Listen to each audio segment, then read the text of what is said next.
Rrjedhja e afatit për sigurimin e shumicës së nevojshme për të rizgjedhur kryeministër nuk është duke ngutur kryetarin e lëvizjes së vetëvendosje Albin Kurti.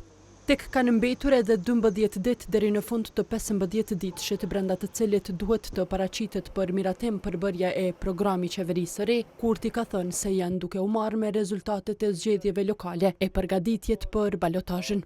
Për shumë punë këtë ditë, analiza e rezultateve nga qendrat, na duhet ta shohim kontributet që kanë pasur fushatat nëpër komuna me rezultatin që kemi arritur, në mënyrë që sa më shpejt të fillojmë me fushatën për balotazhe.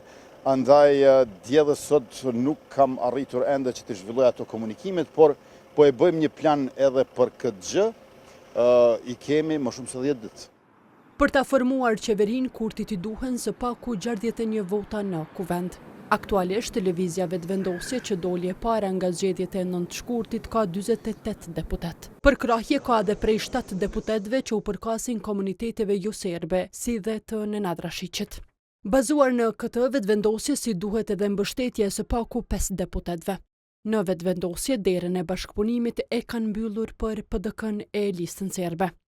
Të hapur për të bashkëpunuar me vetëvendosjen janë nismën socialdemokrate që në kuvend ka 3 deputet, por kusht kanë sërish pozitën e kryeparlamentarit. Që nëse fillohet ka me fillu me karta treja, ka me fillu gjithçka nga fillimi, pra edhe konstituimi i kuvendit, edhe një kryetar tjetër i kuvendit, edhe ulemi në tavolinë dhe bisedojmë për një situatë të re politike. Një ditë më parë, kryeministri në detyrë Albin Kurti ka deklaruar se janë të gatshëm për të shkuar në zgjedhje nëse nuk formohet qeveria e re.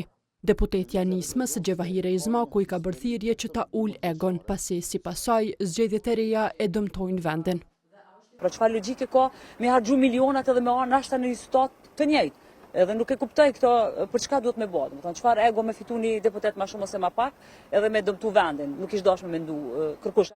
Në lidhje me bashkëpunimin eventual me lëvizjen vetëvendosje për formimin e qeverisë, përgjigje nuk kanë dhënë nga Lidhja Demokratike e Kosovës. Derisa koha ka marrë vesh që të mërkurën për këtë çështje do të diskutohet në mbledhjen e kryesisë e të Këshillit të Përgjithshëm të Aleancës për Ardhmërinë e Kosovës, e planifikuar të mbahet në orën 17.